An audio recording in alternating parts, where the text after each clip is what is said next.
Hello class 11th students. तो दोस्तों कैसे हैं आप लोग। दोस्तों हम करने जा रहे हैं आज से टॉप 5 क्वेश्चन और मैंने ये सीरीज़ पहले भी स्टार्ट की थी। अगर आप लोगों ने पहले वाली वीडियोस नहीं देखी है तो जाकर ज़रूर देख लीजिएगा, ठीक है। बैकग्राउंड नॉइज़ को ऐसे इग्नोर करना जैसे आप एग्ज़ाम से एक दिन पहले चीज़ों को इग्नोर करते ना, वैसे ही, ठीक है। और इसके अलावा मैं आप लोगों को बता दूँ कि इनमें से कई सारे क्वेश्चन ऐसे होने वाले हैं जो कि बहुत ज़्यादा इंपॉर्टेंट है, प्रीवियस ईयर के क्वेश्चन में पूछे गए हैं और अभी भी एक्सपेक्टेड क्वेश्चंस में से एक ये भी हो सकते हैं, ठीक है। पीडीएफ चाहिए तो नीचे दिए हुए नंबर पे मैसेज करके आप ले सकते हैं और किसी भी तरह का कोई भी डाउट हो तो कमेंट कर सकते हैं या इस पे मैसेज करके भी पूछ सकते हैं व्हाट्सएप पे, ठीक है। चलिए सो स्टार्ट करते हैं। ये जो वीडियो होने वाली है ये बाइलिंगुअल होने वाली है, जो कि पहली बार ऐसा हो रहा है। आपको बताऊं कई सारे यूट्यूब चैनल्स हैं जहाँ पर सिर्फ आपको हिंदी में देखने को मिलेगा या फिर सिर्फ इंग्लिश में देखने को मिलेगा। सिर्फ हमारा यूट्यूब चैनल ऐसा है जहाँ पे आपको हिंदी इंग्लिश दोनों में देखने को मिलेगा कंटेंट, ठीक है। चलिए so describe the rise and expansion of the Mongol empire under Genghis Khan.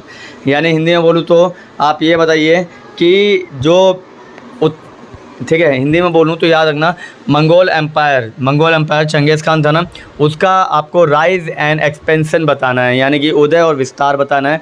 तो चलिए देखते हैं हमारे सामने जो आंसर कौन कौन से पॉइंट है। पहला तो है प्रारंभिक जीवन के बारे में बात करेंगे। तो हम सब जानते हैं कि प्रारंभिक जीवन के अंदर उनका नाम चंगेज़ खान था, ओरिजिनल नेम उनका तैमुजिन था और उन्होंने क्या किया था, अलग अलग मंगोल जनजातियों को गठबंधन में लाए और उसके बाद सैन्य विजय भी उन्होंने हासिल की, ठीक है।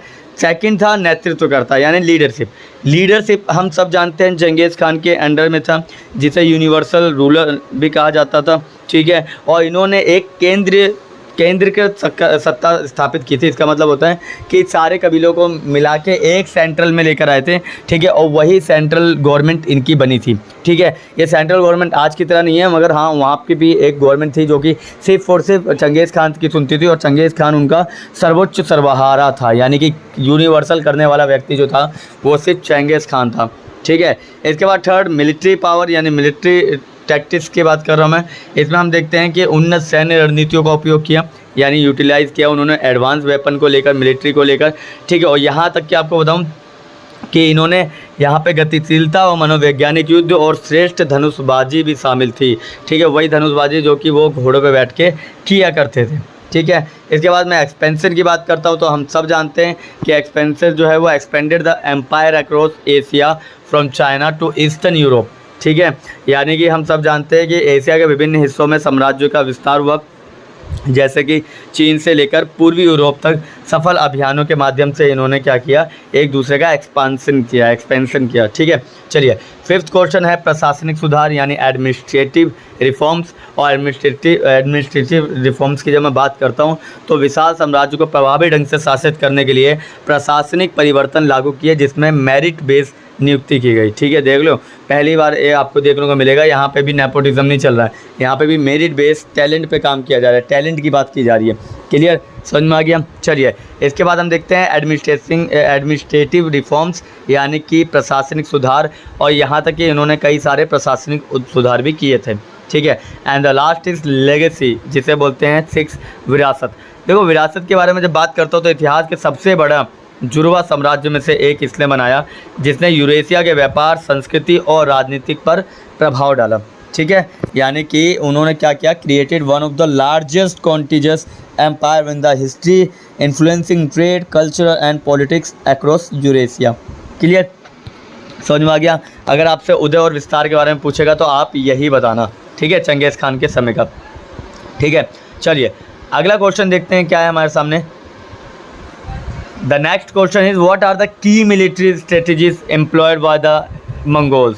यानी मंगोलियन द्वारा हमें वहाँ की सैन्य रणनीतियों के बारे में क्या पता चलता है वो आपको बताना है, ठीक है। तो इंग्लिश और हिंदी दोनों में देखेंगे। देखो इंग्लिश में मोबिलिटी और हिंदी में उसे बोलते हैं गतिशीलता, ठीक है। जब हम मोबिलिटी या गतिशीलता के बारे में बात करते हैं तो हम सब जानते हैं कि इसका मतलब होता है शत्रुओं को पराजित करने के लिए घुड़सवार सेना की गति और चतुराई पर निर्भर था, ठीक है।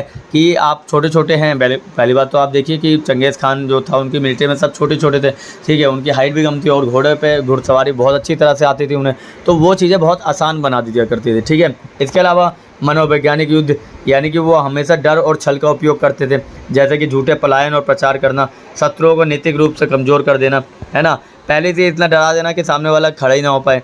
तीसरा है एडवांस वेपन, ठीक है, उन्नत शस्त्र थे, ठीक है, ऐसे कुशल धनुषधारी थे उनके पास कि लंबी दूर से हमला करें तो वो भी पता नहीं चलता था उनका, ठीक है, तो धनुष का उपयोग भी बहुत तगड़ा करते थे वो लोग, ठीक है। अगला है सीज वारफेयर, ठीक है, घेराबंदी युद्ध करके, ठीक है, किलेबंद शहर होते थे ना, उनके चारों तरफ घेराबंदी ऐसी कर दिया करते थे कि जब तक उनका सारा का सारा लेके अनाज वगैरह ख़त्म ना हो जाए, जब तक वो घुटने पे ना आ जाए, तब तक वो लोग गेट खोलते ही नहीं थे उनका, ठीक है, छोड़ते ही नहीं थे।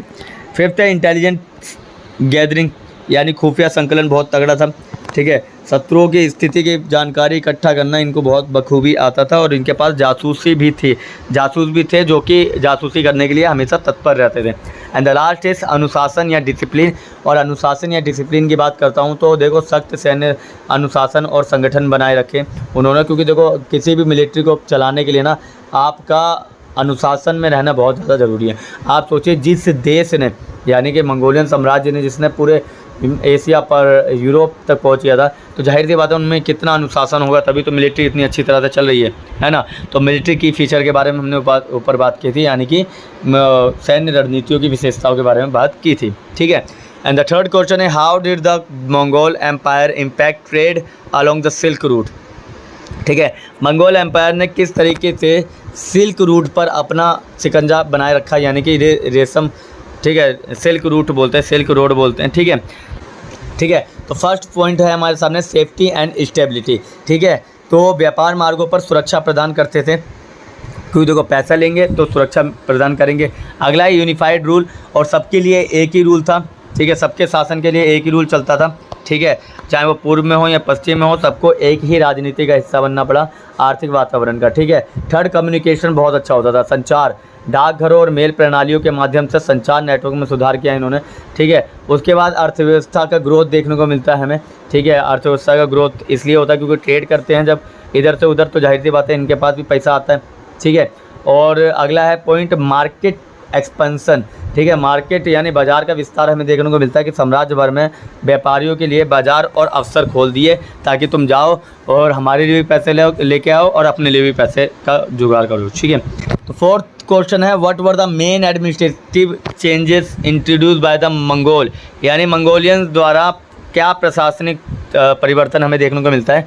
तो उसके बारे में जब हम बात करते हैं तो याद रखना, पहला तो है सेंट्रलाइज एडमिनिस्ट्रेशन, यानी कि केंद्रीकृत प्रशासन की बात जब मैं करता हूँ तो आपको याद रखना कि इसी बीच में ये ब्यूरोक्रेसी और भी चीज़ों को अपॉइंट किया करते थे, ठीक है, यानी इनके पास एक प्रॉपर केंद्रीकृत प्रशासन था, एक केंद्रीकृत नौकरशाही की स्थापना की जिसने साम्राज्य का प्रबंधन पूरी तरह से चलाने में अपने आप को झकझोर दिया, मतलब झकझोर दिया एक तरह से, पूरी तरह से ना अपने आप को पूरी तरह से ही झोंक दिया, है ना।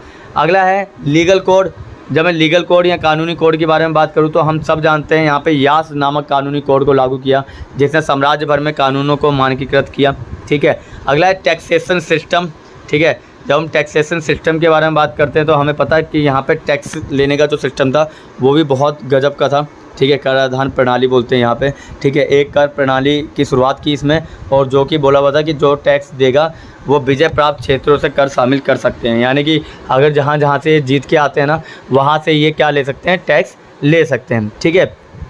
अगला है सेंसस एंड रिकॉर्ड, यानी जनगणना, उनका रिकॉर्ड किया करते थे कि कहाँ पे कितनी जनगणना है, कहाँ से ज़्यादा टैक्स मिलेगा, ठीक है, प्रशासन को चलाने के लिए।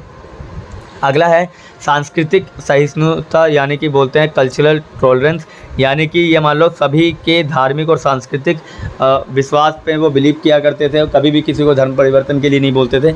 ये बात तो रही है कि भाई यहाँ पे धर्म को एक सेकेंडरी थिंग बना दिया गया था क्योंकि इनका सिर्फ साम्राज्य को विस्तार करने की पॉलिसी थी, और साम्राज्य विस्तार करने की पॉलिसी में चंगेज़ खान का नाम आज भी सबसे टॉप रूलर में से एक आता है, ठीक है। And the last question is this morning, how did the Mongol empire effect the societies they conquered, ठीक है, यानी कि मंगोलियन एम्पायर जो था उसने कैसे सोसाइटी को, जो कि सोसाइटी को कॉन्कर किया था, उस पर इफेक्ट डाला। तो पहला तो है कि वहाँ पे अपनी सांस्कृतिक और सांस्कृतिक आदान प्रदान किया, यानी कल्चरल एक्सचेंज देखने को मिलता है। कुछ जाहिर सी बात है, आप देखते हैं कि जब एक देश से दूसरे देश पर हमला किया जाता है और बाद में उस देश मतलब पहले वाले देश के अंडर में आ जाए, तो उस पर क्या करेंगे, कल्चरली वो क्या हो जाएंगे, उन पर डिपेंडेंट हो जाएंगे, यानी वो अपनी टेक्नोलॉजी इधर से उधर लेकर जाएंगे।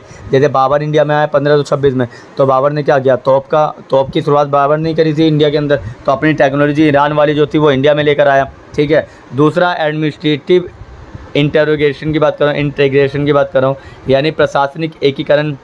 ठीक है, यानी कि प्रशासन भी सीखने का मौका मिलता है और वो भी आपका प्रशासन का हिस्सा बन जाता है। ठीक है, चंगेज़ खान की बात कर रहा हूँ मैं। And the next question is आर्थिक प्रभाव, यानी कि आप खुद जानते हैं कि इकोनॉमिक इफ़ेक्ट बहुत ज़्यादा होता है, क्योंकि आर्थिक लेन देन तो जाहिर सी बात है बढ़ी जाता है, और जिसके कारण आर्थिक सुधार करने की कोशिश करती है वहाँ की एडमिनिस्ट्रेशन, जो कि उस समय के मंगोलियन थे। ठीक है। And the next is fourth migration and settlement, यानी कि विनाश और पुनर्निर्माण। जाहिर सी बात है, हम सब जानते हैं कि मंगोलियन कितने विनाशकारी लोग थे। ठीक है, मगर बाद में वो पुनर्निर्माण भी अपने लिए करते थे, अपने लोगों के लिए करते थे वहाँ पे। ठीक है। एंड नेक्स्ट है यहाँ पे धार्मिक सहिष्णुता। ठीक है, धार्मिक सहिष्णुता के बारे में बात करता हूँ, तो यहाँ पे एक समावेशी साम्राज्य देखने को हमें मिलता है। ठीक है, यानी इंग्लिश में बोले तो क्या बोलते हैं, रिलीजियस टॉलरेंस। क्या, रिलीजियस टॉलरेंस, इंग्लिश में फिफ्थ वाला होगा ये, religious tolerance. And the last is अबराजब एंड बसावट, माइग्रेशन एंड सेटलमेंट, यानी एक जगह से दूसरी जगह पे जाना और वहाँ पे सेटल हो जाना। क्योंकि जब जाहिर सी बात है वो चंगेज़ खान की ज़मीन हो गई है जिस पर उन्होंने कब्जा करके रख लिया है, तो जाहिर सी बात है वहाँ पे अपने लोगों को बसाएंगे, और इस तरीके से वो अपने लोगों को बसाया करते थे। ठीक है, ये बहुत अच्छे क्वेश्चन थे, टॉप 5 क्वेश्चन थे। 5 क्वेश्चन में आप लोगों ने देखा होगा कि हमने सारी चीज़ें ऐड कर दी है। ठीक है, और क्वेश्चन का लेवल कितना अच्छा था ये भी आपने देखा, कितना ऊपर था। ठीक है, ऐसे ही हम हर चैप्टर के इंपॉर्टेंट क्वेश्चन लेकर आएंगे, उसके बाद हम सीधे एग्ज़ाम पेपर पे चलेंगे और जितने एग्ज़ाम पेपर हो सकते हैं उस पर काम करेंगे। कल से मैं कोशिश करूँगा कि आप लोगों के लिए इंग्लिश के टॉप 5 क्वेश्चन लेकर आऊँ, जो कि एग्ज़ाम में बहुत ज़्यादा ज़रूरी हो सकते हैं। ठीक है, तो आज के लिए बस इतना ही। अगर नए हैं तो चैनल को सब्सक्राइब कीजिएगा। किसी भी तरह की कोई भी डाउट हो तो नीचे दिए हुए नंबर पर मैसेज कर सकते हैं। चलिए, मिलते हैं किसी और वीडियो में, तब तक के लिए थैंक यू और धन्यवाद।